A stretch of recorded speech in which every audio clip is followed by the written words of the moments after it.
The Liberty Weekly Podcast, Episode 4.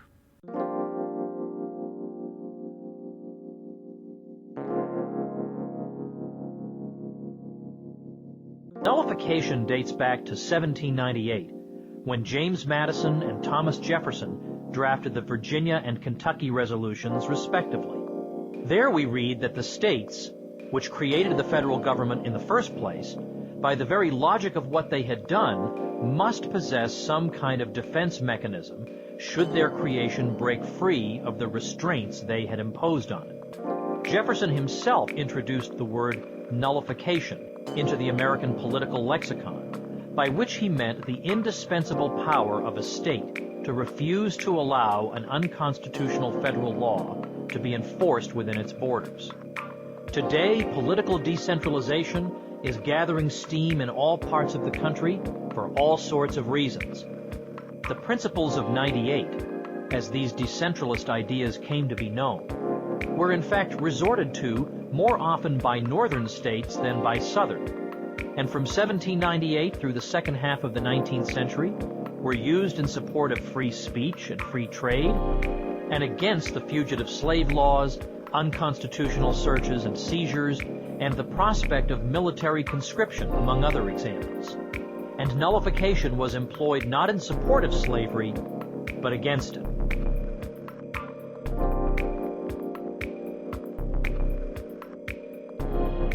Hello, everyone, and welcome back to Episode 4 of the Liberty Weekly Podcast. I am your host, Pat McFarlane, and today I'm actually doing a little experiment. I'm appearing alone without my co-host, Jerry. And this experiment is mostly just to see what a info-packed episode of the podcast would look like. If it's better to do that with just one host instead of, me just talking at Jerry or vice versa. So this way I can just throw information at you and you can soak it up like a sponge. All right, so this is the first episode of the podcast to be recorded after our launch. And I have to extend a heartfelt thank you to all the listeners that we've had so far. I was trying to gear myself up for a lackluster launch, but we actually have, maybe about 40 per episode, 40 unique listens across all the platforms. So thank you so much for everyone that's taken the time to listen to the podcast here. It's really been awesome so far. All right, so this episode is going to be about nullification. And it's mostly because I just spent all day working on my long paper requirement for law school. And so I've had nullification on the brain all day. And I just thought it would be easy to come home and just spit this episode, just vomit it out, and just be done with the whole thing. Even though I really love nullification. It's a great topic. It's very important for people to be educated about it and to know that it's an option for us to use to fight the federal government and to make sure that it stays within its confines, stays within the enumerated powers of the Constitution. Even though, as we discussed in Episode 2, that the Constitution has no authority because there's no elements of contract formation when it comes to the Constitution, and everyone that could have assented to the Constitution is dead now. So to recap Episode 2, the Constitution has no authority, as Lysander Spooner said, because there's no possible way that the ratifiers of the Constitution could have, secured their posterity and bound their posterity to the document itself. So I'm just going to begin here with a quote from Tom Woods' book, Nullification. And this is right in the beginning of it here, but it's just such a great setup that I can't not quote it. So the quote is, "Nullification begins with the axiomatic point that a federal law that violates the Constitution is no law at all. It is void and of no effect. Nullification simply pushes this uncontroversial point a step further. If a law is unconstitutional and therefore void and of no effect, it is up to the states, the parties to the federal compact, to declare it so and thus refuse to enforce it. It would be foolish and vain to wait for the federal government or branch thereof to condemn its own law. nullification provides a shield between the people of a state and an unconstitutional law from the federal government. Now, all throughout history, the doctrine of nullification has been employed to fight all kinds of different, shenanigans from the federal government. Just off the top of my head, it's been used to fight Obamacare. It's been used to fight firearm regulations. It's been used to fight marijuana prohibition. It's been used to fight slavery. Okay? So, just to dive right into the history of nullification, basically begins with the Declaration of Independence. But as the constitutional premise, it really starts with the Kentucky and Virginia resolutions of 1798. Okay, and together, the Virginia and Kentucky resolutions consist of the Kentucky resolutions of 1798 and the Virginia resolutions of 1798, and that was followed up by the Virginia report, which was written by Madison in 1800, but also there was another set of Kentucky resolutions from 1799. And the Virginia report was written as a response to other states responding to the Kentucky and Virginia resolutions. Now, in this podcast, I'm going to focus more on the formation of the Virginia and Kentucky resolutions and the beginning of the Nullification Principle, and I'm not going to focus so much on what happened afterwards. That will probably be the contents of another episode, but I was just thinking about what Tom Woods has done in his podcast, and although he has issued a whole bunch of stuff about the substantive history, usually in the podcast what you get is just a general discussion. And he does have stuff out there that I'll link to where he explains the Virginia and Kentucky resolutions in more detail. But for those listeners of the Liberty Weekly podcast that don't listen to Tom Woods, here is something that you really need to know about, all right? So in order to understand the Virginia and Kentucky resolutions, we need to paint the portrait of what's going on. So you have the ratification of the Constitution. And if you remember from high school civics class or American Gov, during the ratification, you have a split, ideological split, between opponents of the Constitution and proponents of the Constitution. And this is mainly because the Constitutional Convention was convened under the expectation that they would be amending the Articles of Confederation, which did have some problems with it, but you don't want to throw the baby out with the bathwater. And in fact, a lot of Republicans or opponents of the Constitution stated that they would rather have lived with the weaknesses in the Articles of Confederation than to assent to the new Constitution. But the anti-Republicans were the proponents of the Constitution, and they saw the Articles of Confederation as not creating a government that was strong enough to carry out some of its roles like national defense and stuff like that. Now, the anti-Republicans sold the Constitution to the states as being a document that strictly limited the federal government's power to only those powers that were specifically enumerated in the Constitution. And so you have the Bill of Rights coming about as a guarantee. So a lot of the states wouldn't ratify the Constitution until there was a Bill of Rights attached. And one of the arguments against the Bill of Rights was saying that, okay, well, the federal government is only going to have those powers that we enumerate to it. So it goes to reason that there's no power in the Constitution to limit free speech or to, protect Fourth Amendment rights or protect against search and seizure and unreasonable search and seizure. And so we don't need the Bill of Rights because that power to usurp those rights isn't in the Constitution. So we don't need it.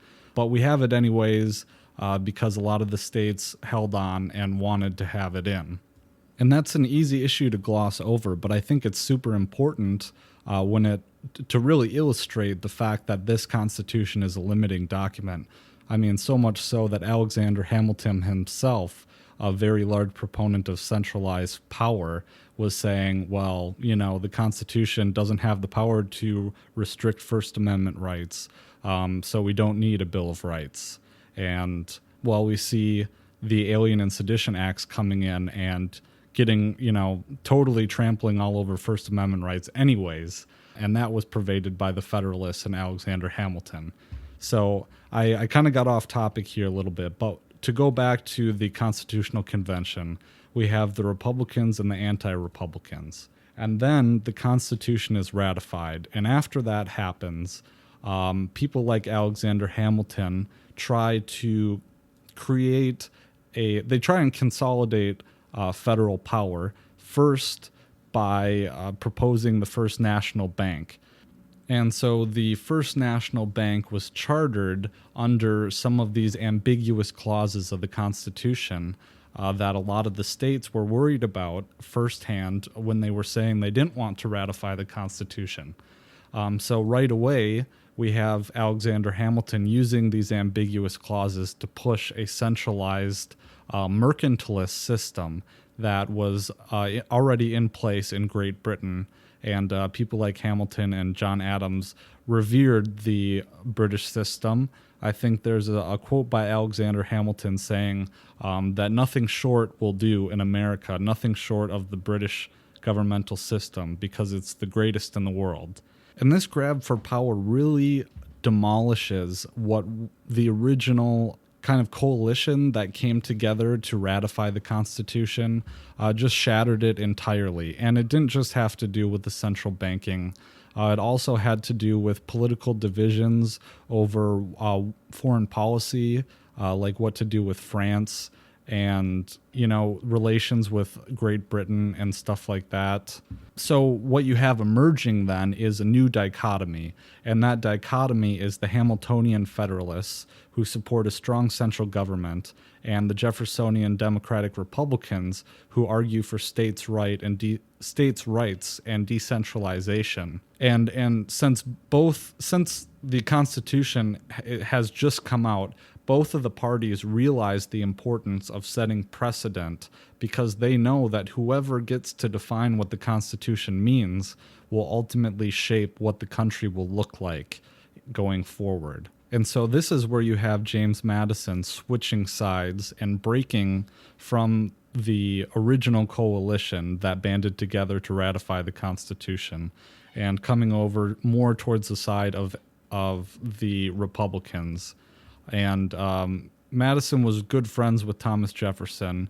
And Jefferson, when it comes to the Constitution, he didn't oppose the Constitution, but if he figured, if you're going to have the Constitution, it needs to be this limiting document.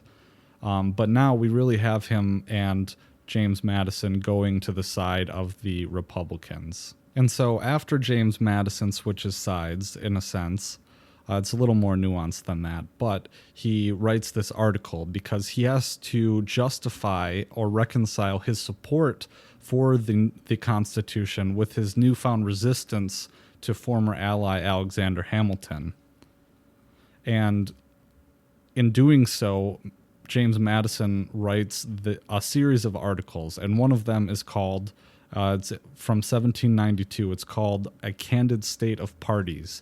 And in this essay, Madison asserts that the anti-Republicans descended from the Old English aristocracy, or anti-Republicans or Federalists, descended from Old English aristocracy, and believed that, I'm quoting from the article here, government can be carried on only by the pageantry of rank, the influence of money and emoluments, and the terror of military force. And Madison, in this article, accuses the Federalists of using ambiguous clauses of the Constitution to expand federal power beyond the scope of what Madison and the Republicans understood the enumerated powers to be.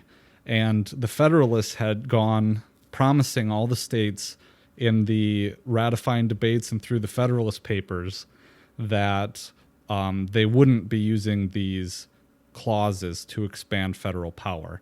And then right away you have them going back on their word, Alexander Hamilton, and trying to charter this national bank, which does happen. Now, This article that Madison writes, he wants to stress that the Republican Party is not a cohesive unit per se. He wants to say that its emergence and composition is forming more than just a political faction. And according to Madison, he writes in the article, the party consists of the mass of people in every part of the Union, in every state, and of every occupation, who believe that mankind are capable of governing themselves. And generally speaking, the Republican movement, he really wants to separate them or paint the picture that the Republicans are the people and that the Federalists are a faction. And even despite the fact that Madison is trying to cast the Republican Party as being more of a movement or the majority of people, despite that diversity, they generally agree on constitutional matters, and they agree that the Constitution is a compact between the states. So under the leadership of Jefferson and Madison, the Republican Party becomes the main vehicle of resistance against the Federalists during the 1790s. Now, within the Republican Party, there is this great fear that there is a coup going on within the Federalist Party to manipulate the Constitution and expand federal power through these ambiguous clauses. And the establishment or the charter of the National Bank really solidifies these fears for the Republican Party. And I want to talk a little bit about the chartering of the National Bank here. So as the first Secretary of the Treasury, Alexander Hamilton inherits this financial mess just caused by the Articles of Confederation, mainly because under the Articles, the national government had no ability, or Congress had no ability to impose taxes on the states. And this was, kind of a good thing, but it was also bad because Congress was spending money. And so they didn't have any means to pay for what they spent except to inflate the fiat currency. And so Hamilton inherits this mess, and he comes about with a plan by which to fix it. And this plan to, rejuvenate or establish what the financial system is going to look like underneath this new republic. And the Federalists are all behind him. And like I said before, he establishes, in a sense, a mercantilist economy that was in place underneath the British system, which consists of, massive entitlements to private interests and aid to private businesses with the central bank. It also included a pro-British foreign policy, like I said, also a liberal interpretation of the Constitution, and this was meant to jumpstart or energize the new government. Now, a cornerstone of Hamilton's plan involved national assumption of the state's debt from the Revolutionary War, and this really pissed off some of the states because some of them worked really hard to repay those debts, and others did not. And by the national government assuming the state's debts, these states who had worked really hard to pay their debt down now were taxed in order to pay for the debt of other states. And obviously the nature of this, really enhanced the power of the federal government by tethering the states to the central interest and consolidating financial control over them. Second off, Hamilton wanted to establish a funded national debt, which he believed would aid in the nation's public credit. So he is mostly concerned with the United States not paying off their war debt, okay? And all the other countries around the world are seeing this, and the credit rating of the United States is abysmal, and he wants to change that. So it makes sense. But the way that he carries it out, we would say, would be very bad for the future of the country. And so, like I said, he wants to establish this national debt. And at the time that he establishes the national debt, it's $80 million, which is a pretty huge amount back then. With inflation, it's not the same as what we have today, obviously $20 trillion in debt. So I think that's a little more in debt. I don't know. So part of Hamilton's reasoning for establishing this national debt is he thinks that it will inspire people to work harder and be more productive. But a lot of Republicans are saying that the national debt, A, it's immoral because you're putting it off to your posterity, and B, it encourages government spending and encourages high rates of taxation just to fund the interest on the debt. And the interest on the debt is going to be something that we face a problem here in the upcoming, in the next decade or so, as interest rates, this is an aside, but I have to mention it. But as interest rates go up, because they've been at zero or near zero for the past 10 years, our payment on the national debt, on the interest, is going to increase and increase until the government blows up. So that's an aside. But central to Hamilton's plan, obviously, is the establishment of a national bank, which Hamilton heralds, I'm quoting here, as, quote, an institution of primary importance to the prosperous administration of the finances, and would be the greatest utility in operations connected with the support of the public credit. And so what we have here essentially is fractional reserve banking. And Alexander Hamilton did not create the first national bank, but we see the initial vestiges, or not the vestiges, that's the wrong word to use.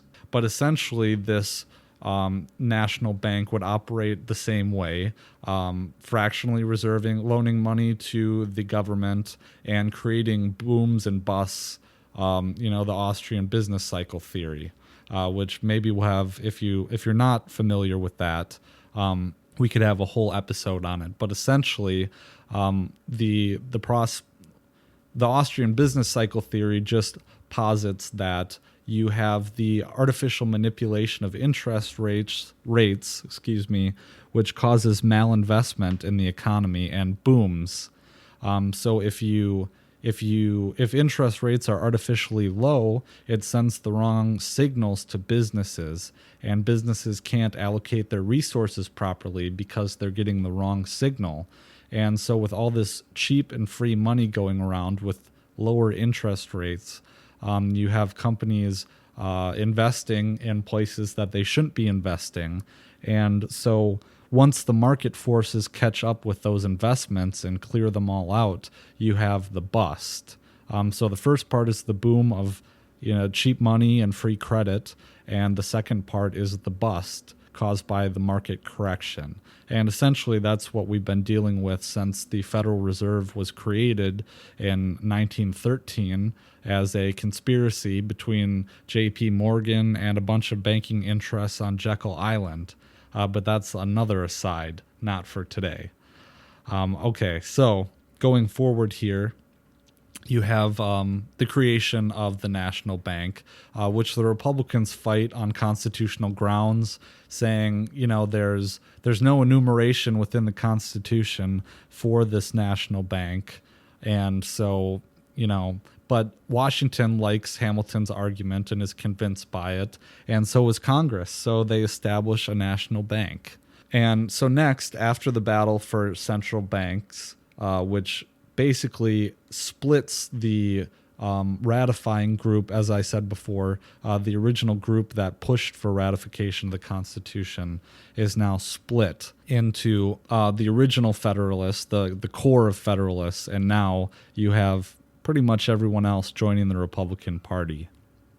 And exacerbating these tensions, American relations with France are steadily worsening. First off, the United States is refusing to pay their war debt. They're also refusing to support France, who now, because of the French Revolution, is the only other republic in the world and was their former ally.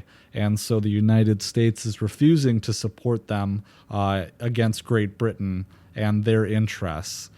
To complicate matters, you have French vessels, French privateers raiding American shipping vessels, which is something that happens, all throughout the early republic. Someone's always raiding our shipping.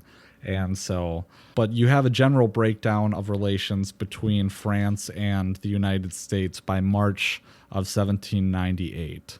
And one of the biggest issues here is the French Revolution, because the Federalists don't like the French. They don't like the French Revolution. Oddly enough, they hate democracy, which I can sympathize with. But you have so much antagonism going on in the Western world between, do we want to support France and their transformation into a republic, a very brutal transformation, by the way, or do we want to not support France?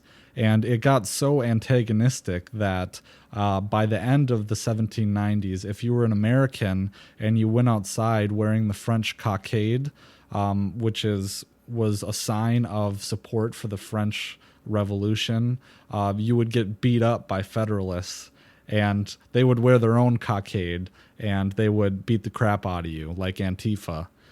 So, oddly enough, the Federalists also restricted free speech. So what we have at this time is, walking back a little bit, in 1793, George Washington has this neutrality proclamation where he tries to stay neutral, obviously, in the matters, in Europe, in matters of European, they're always getting into some kind of shenanigans. This time specifically, I believe it was a war between Britain and France that was taking place. And actually, what's ironic is that the Republicans wanted to jump in, and, we would say that's a bad thing, foreign interventionism. So, but Federalists were really mad at the Republicans and their affinity for and support for the French Revolution.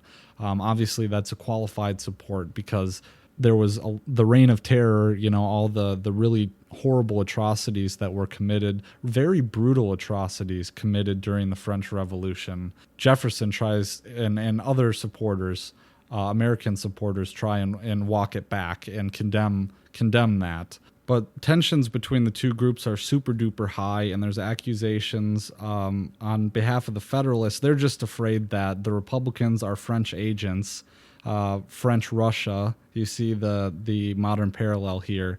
And so the Federalists want to establish the Alien and Sedition Acts to crack down on what they're afraid is French meddling, French revolutionary meddling in the domestic affairs of the United States. Sound familiar? So what you have is the fighting going on in the media between the Federalists and the Republicans. The Federalists labeled Jefferson, quote, the head of the Frenchified faction in the country. And you have the grandson of Benjamin Franklin, who is a Republican. He is an editor of the Aurora newspaper in Philadelphia, and he was labeled an agent of the French Directory for publishing an unreleased correspondence between the American government and French diplomat Charles Maurice de Talleyrand, which is a really funny story that I'm not going to get into. Okay, so as I'm going back through and editing the episode, I realized that Talleyrand was not the one who owns the funny story. I'm not super well versed in the French Revolution, or the French Revolution, and which is kind of embarrassing to admit. However, the funny story that I'm thinking of concerns Edmond Charles Genet. He was the minister of the new French Republic, and so while the U.S. is contemplating neutrality, as I mentioned before, with Washington signing the neutrality proclamation, and Jefferson is the Secretary of State. This story is too good not to tell right now. But so essentially, the minister, Charles Genet, he comes to the United States receiving, I'm quoting from William J. Watkins Jr.'s book here. Before sailing to the New World, Genet received lengthy instructions from his government. Genet was to secure a commercial treaty with the United States, obtain advance payments of the American debt to France, outfit forces to march on Spanish possessions in the southeastern United States, incite rebellion in Canada, outfit privateers in American ports, and demand rigorous observance of existing treaties. So essentially, Genet shows up in Charleston, and he immediately starts wreaking havoc in the nation, and he starts outfitting privateers to raid British shipping. He does this in Charleston Harbor. And so the French revolutionaries really, they'd rather address Congress and not the President of the United States. So Genet kind of, he brings a letter with him from the French Congress, but he brings a letter with him, and it's addressed not to President Washington, but it's addressed to Congress instead. And that really irked the United States. But essentially what he does is he goes to Washington, D.C., or Philadelphia, rather, and throughout his entire time in America, he tries to appeal to the people and bypass the governmental systems that we have. And so that's super duper insulting to Washington and Jefferson and everyone. But that's kind of the way of the French Revolution, as I understand, is an appeal to mob rule. And so he goes to Philadelphia, completely trying to bypass the entire French or American government, rather, and appeal to the American people themselves. And he's trying to get them involved in their conflict with Britain, and it looks like Spain as well. And so when he goes to Philadelphia, there is a British ship that has been captured by the French in international waters and brought there to Philadelphia to be outfitted as a privateer. And so the Secretary of State of Pennsylvania asked Genet to refrain from launching the privateer, I'm quoting here, until Jefferson returned to Philadelphia the next day. Genet became belligerent and threatened to, quote, appeal from the president to the people. Jefferson spoke with Genet and asked him to wait until Washington's return before taking any action. Though Genet made no promises, Jefferson assumed that the ship would stay. Hamilton, against Jefferson's will, ordered placement of artillery at a strategic point to prevent the ship from escaping. Jefferson strenuously argued against military action inasmuch as the French fleet was scheduled to arrive in Philadelphia at any moment, and because he, quote, would not gratify the combination of kings with the spectacle of the only two republics on earth destroying each other. However, before the artillery was ready, the privateer sailed. Washington was naturally incensed at Genet's actions, and the cabinet unanimously agreed to demand his recall. Hamilton gleefully informed newspaper editors of Genet's threat to appeal to the people, and news of Genet's conduct spread. At town meetings held across the country, the people adopted resolutions supporting Washington and neutrality. The Genet debacle so embarrassed Jefferson that he attempted to resign his post, but Washington persuaded him to stay on. Could you imagine what it would have been like if he had resigned at that moment? Madison recognized that Republicans, in the wake of Genet's misadventures, had to draw distinctions between themselves and the minister and the French Republic. Otherwise, quote, the enemies of France and of liberty would steer Americans toward monarchy and ultimately into the arms of Great Britain. But in light of the Republicans' original embrace of Genet, Federalists found distinctions meaningless. So I was quoting there from, like I said again, that great William J. Watkins Jr. book, Reclaiming the American Revolution, the Kentucky and Virginia Resolutions and Their Legacy. And so that just goes to show just a funny anecdote from history, but also the level of antagonism and the bizarre nature of this certain event. But this event really marked the negative perception of France within the American government and the French revolutionaries. But to return to Benjamin Franklin Bache, he's the grandson of Benjamin Franklin, and he's the editor of the Aurora newspaper in Philadelphia. And he was charged for sedition under the seditious libel under the common law for printing a closed letter that was delivered to Congress that was written by Talleyrand. And but Benjamin Franklin Bache was condemned by Abigail Adams, the First Lady, and the quote that I said when he was called an agent of the French Directory, that was said on the House floor. Okay, so you have some really huge drama going on here. To drop some more quotes on you, you have Congressman Samuel Sitgreaves of Pennsylvania, a Federalist, describing the French as, quote, cankerworms bent on corroding the heart of the country. It's pretty funny. It's a lot like, in a lot of ways, it's a lot like the Trump-Russia thing. You know, just this crazy hysterical, on behalf of the Federalists, this crazy hysterical conspiratorial belief that the American government at the highest levels has been corrupted by French revolutionary sentiment. But to fight this alleged corruption or French conspiracy within the government, you have the Alien and Sedition Acts. So the Alien and Sedition Acts were actually 4 acts. And the first one was the Naturalization Act. The second one was the Alien Friends Act. The third one was the Alien Enemies Act. And the fourth one was the Sedition Act. Okay, so the Naturalization Act, the first one, it lengthened the period of time required for foreigners to become American citizens from 5 to 14 years. And before 1798, the naturalization period had been twice addressed without major controversy. The first was in 1790.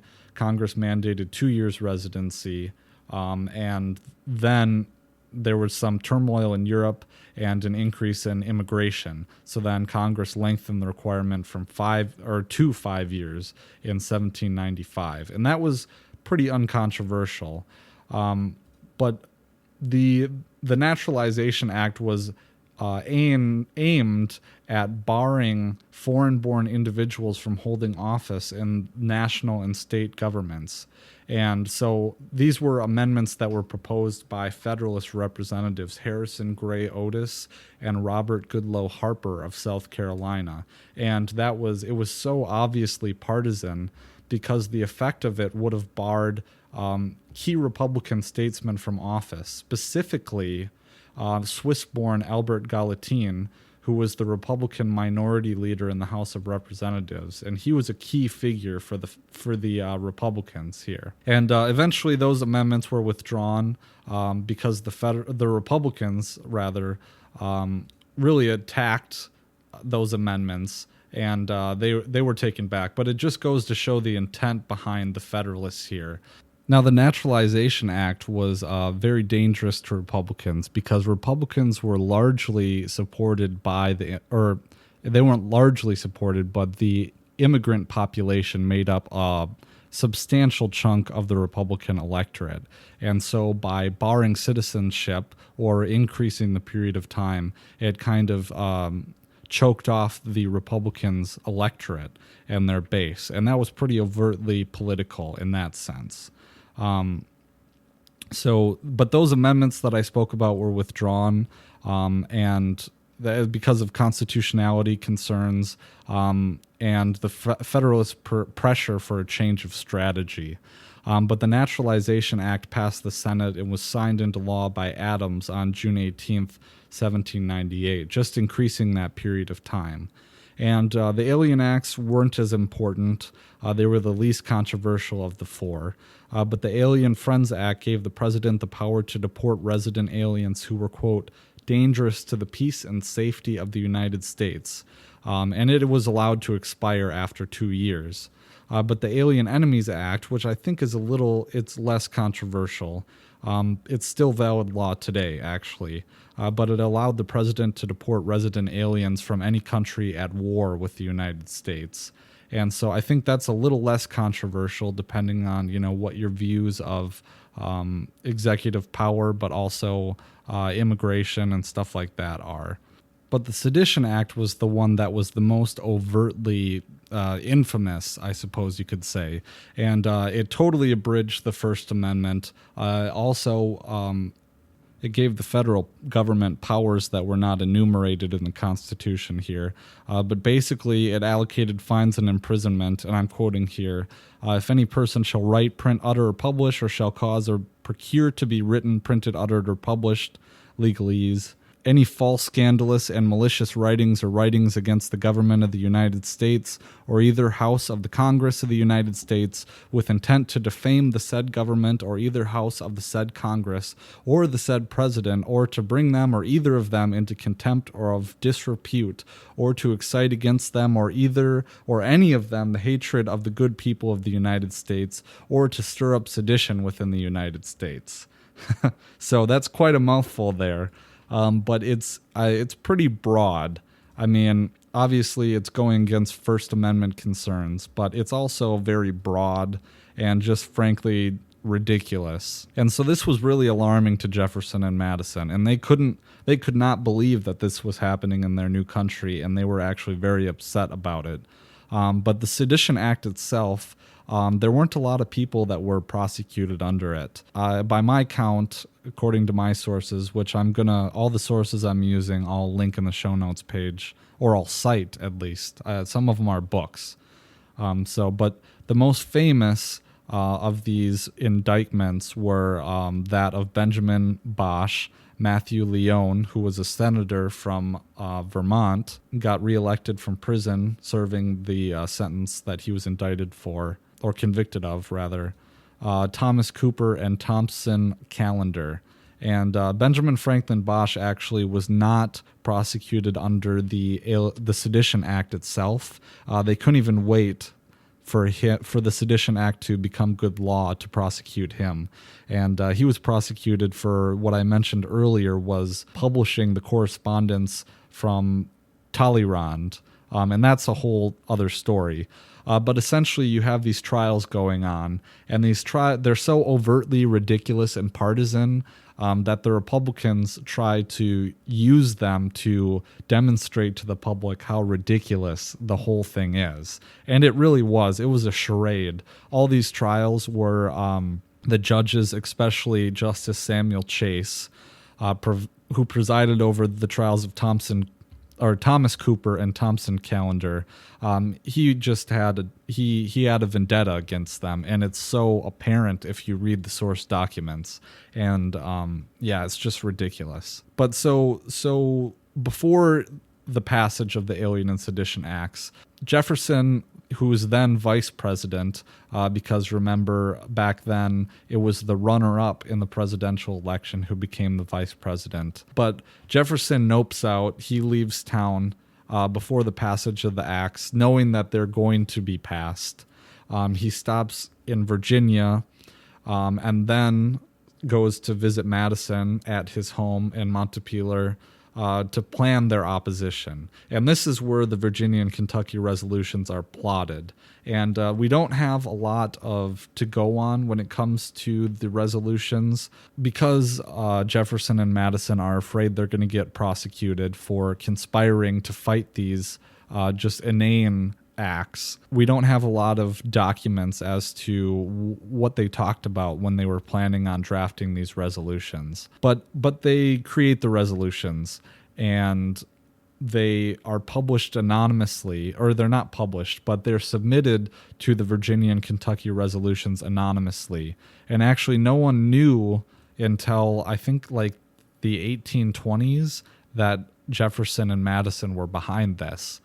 So keep that in mind as we go forward talking about it, because after the Virginia and Kentucky resolutions come out, a lot of the states are talking about them and condemning it, but they don't know that Jefferson and Madison are actually the authors of these resolutions.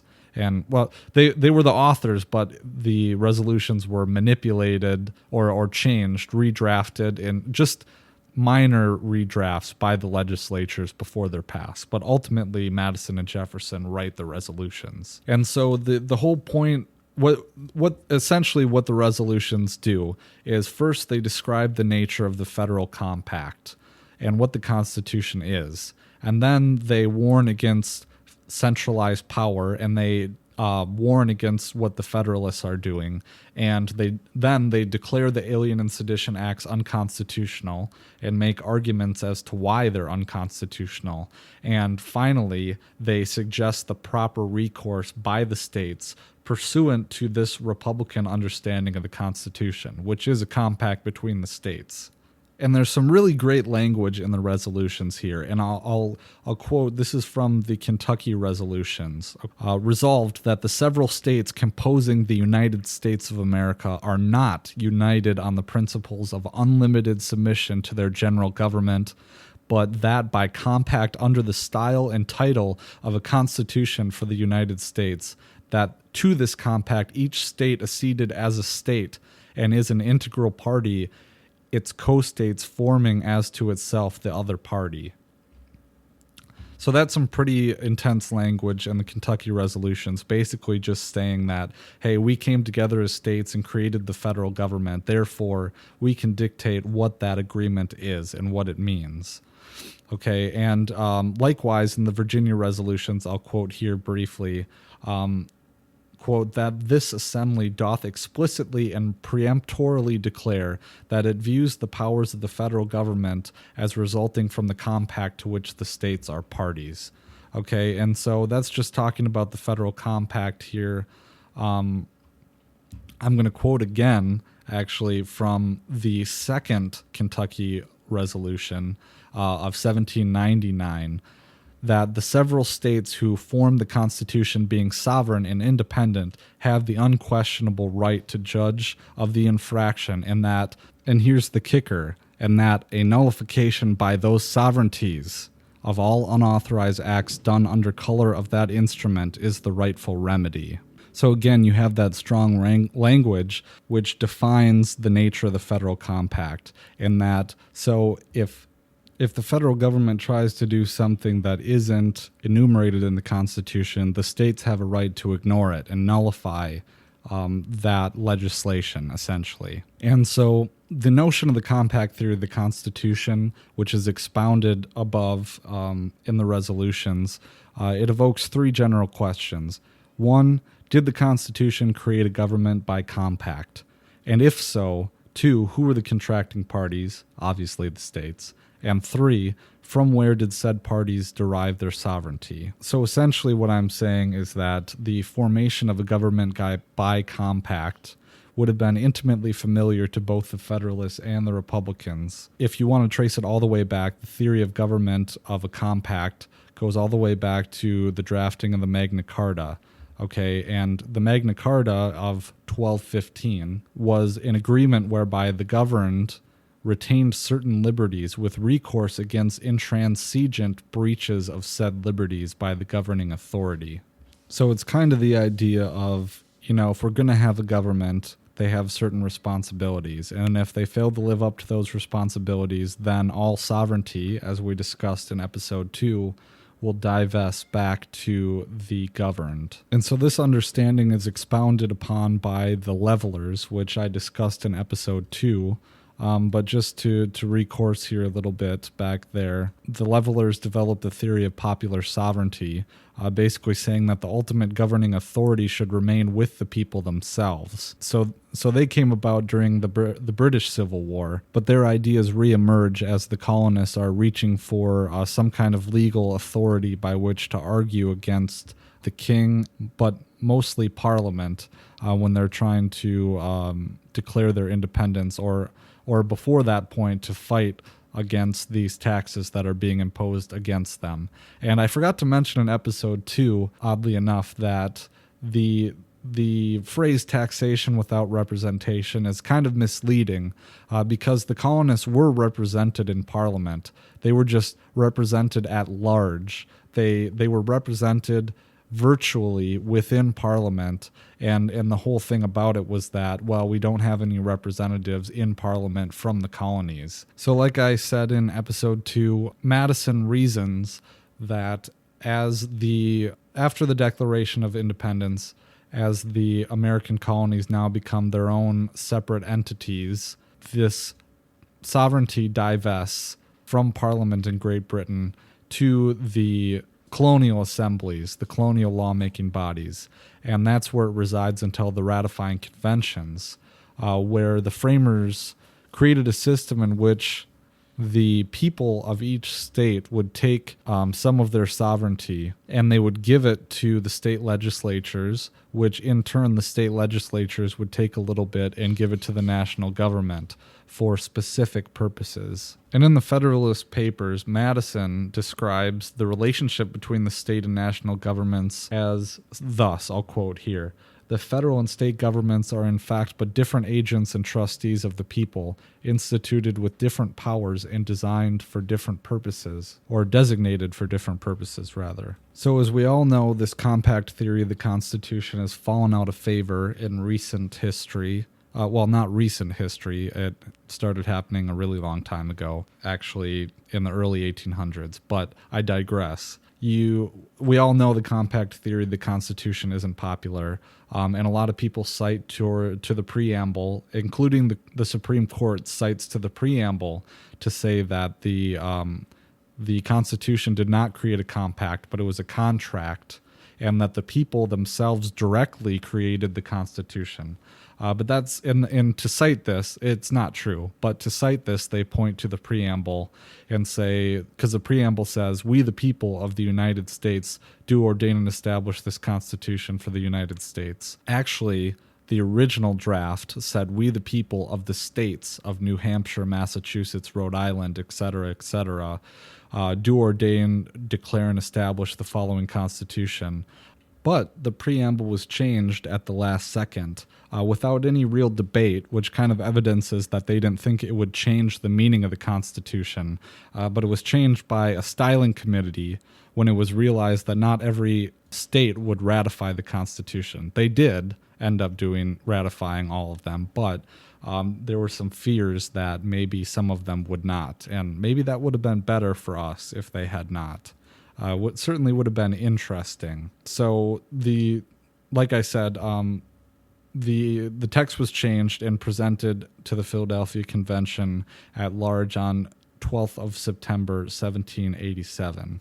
So Madison and Jefferson really saw the Virginia and Kentucky resolutions as being a moderate measure by which to keep the federal government in check. And I think Jefferson, there's some debate as to Madison's intent when he wrote the Virginia resolutions. But there's some really good work that I haven't read, to be honest, on it that I'll link in the show notes page here, just rebutting that part because it said, Madison never really intended that a state acting by itself could first could declare law unconstitutional, and second, could legislate against it and declare it void. But it's funny because in the Federalist Papers, Madison himself states that the embarrassments of the state legislatures, embarrassments I would assume would mean either refusing to enforce a certain federal law or embarrassing it by legislating against it.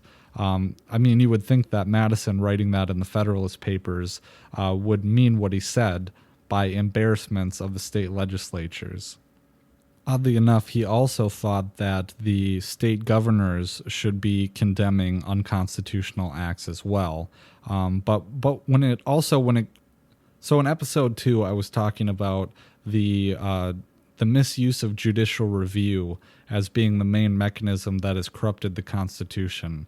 But also it was the 13th Amendment that created the direct election of senators, which also did about in getting rid of the federalism, small f, the federal safeguards against direct democracy, because the founding fathers knew that democracy didn't work, and so the whole point of a Republican government is to protect against the tyranny of the majority and mob rule, which is essentially what democracy is. And so you have the 17th Amendment. I think I said 13 before. It's the 17th Amendment. The 17th Amendment ended the state legislatures from being able to select senators. And within the scope of the Constitution, it was actually the job of the senators to protect their own state's power. And so you have that failing there. But in my opinion, it's also folly to expect a part of the federal government to restrict its own power. And that leads me into my next thought, which is in the Virginia and Kentucky resolutions, both Madison and Jefferson are saying it's idiocy to expect the federal government to limit itself in that way. And so I had that discussion in episode 2 of Judicial Review which I won't really get into here. But if you want to hear about judicial review and its role in destroying the Constitution, I would suggest that you check that out as well. But just to reiterate, that quote I made by Jefferson stating, quote, "To consider the judges of the Superior Court as the ultimate arbiters of constitutional questions would be a dangerous doctrine which would place us under the despotism of an oligarchy." And so, I mean, essentially that is what we have today, is the Supreme Court sets policy for the entire nation by itself. So everyone has to live with, what they say. And in my opinion, they do this through the 14th Amendment, by the way, which I forgot to mention in episode 2, which is the role the 14th Amendment has had in applying the Bill of Rights to the states. And so through the 14th Amendment, which acts as a window, you learn this in law school and study it in depth and painstakingly so.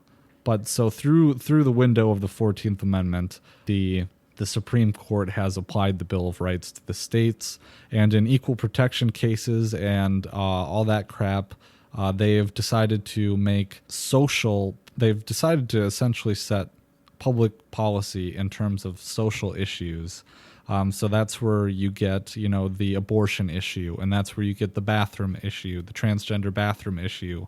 And these are all political questions that should not be decided by the Supreme Court. As I mentioned in episode 2, Marbury v. Madison, within the opinion, Justice John Marshall makes the distinction between political and ministerial questions.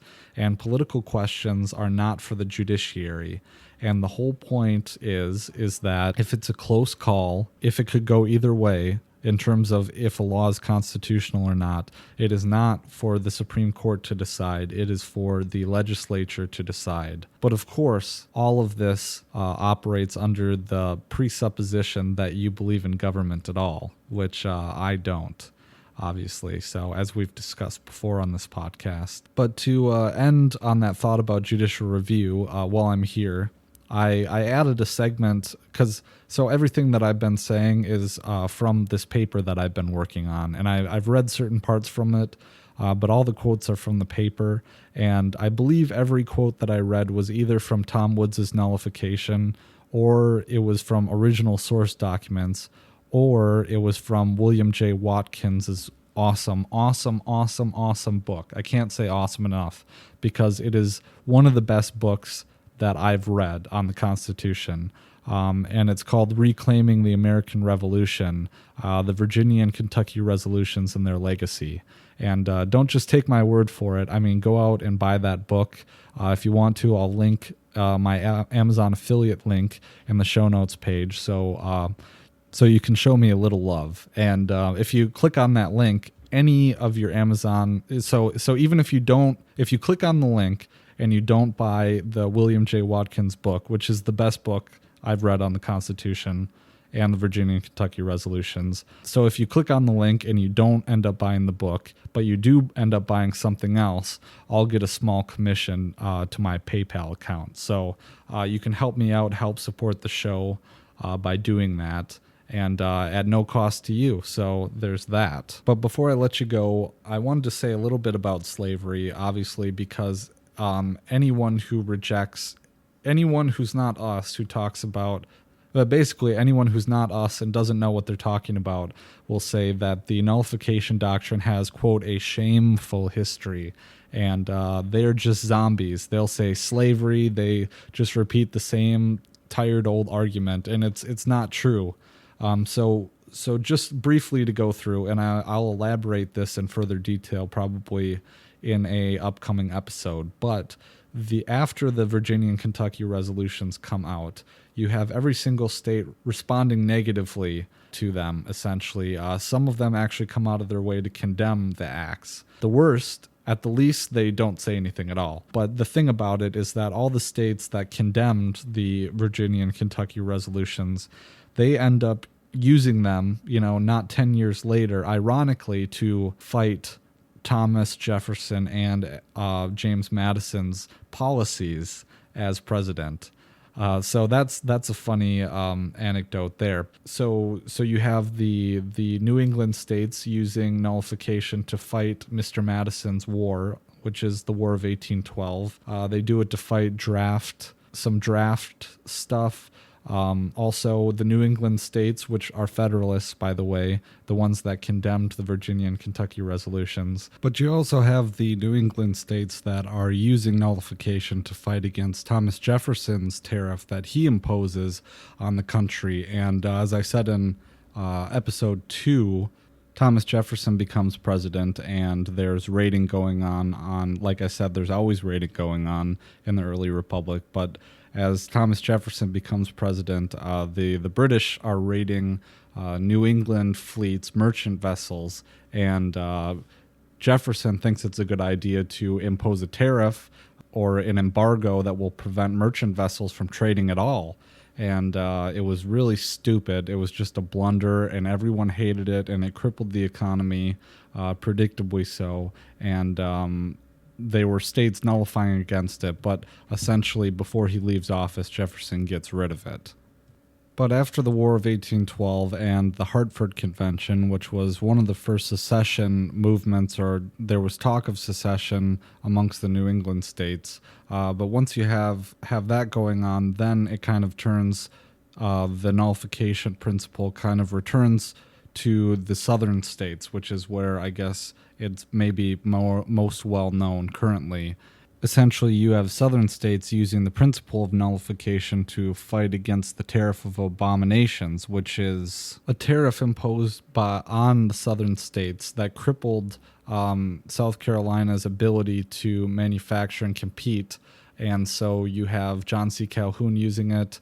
And in leading up to the Civil War, what you don't learn in class is that the tariff was imposed on the southern states, and it really crippled. It was unfair. It unfairly crippled them, so they couldn't compete with the northern states. So lefties will say, oh, John C. Calhoun, he supported slavery, and he was for nullification.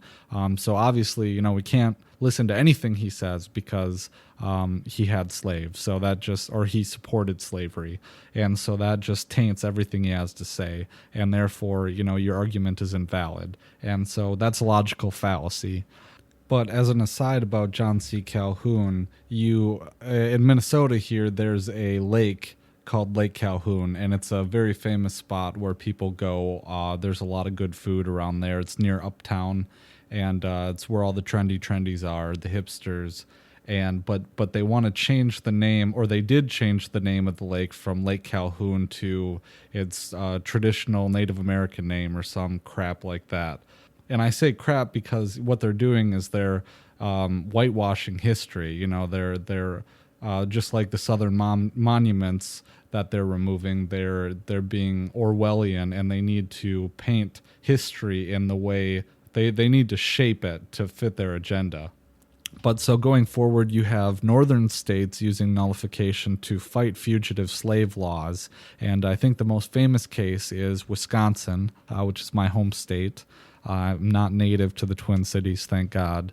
And I'm not insulting Jerry because I believe he's from South Dakota. So, yeah, but you have Wisconsin using nullification very famously to fight against the Fugitive Slave Act. And so after the Civil War, you kind of have a little bit of a die down in the use of nullification. And then you have the beginning of the Progressive Era. And it pops up every now and again. But in modern times, most famously, nullification was used to fight Obamacare.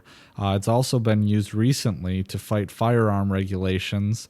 Again, most famously, states all across the United States are legalizing marijuana and effectively nullifying federal marijuana prohibition. So there you go. I mean, it's the story of nullification going forward is just basically that whoever has the power hates nullification, and whoever's getting trampled by the federal government supports nullification. So, and sometimes these are the same people that switch sides, especially when it comes to the Federalists and the Hartford Convention.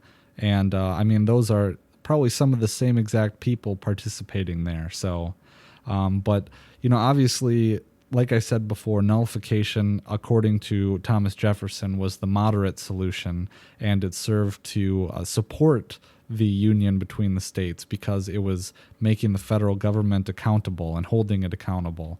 But ultimately, Thomas Jefferson was in favor of secession, and to him that was always something that should be retained by the states.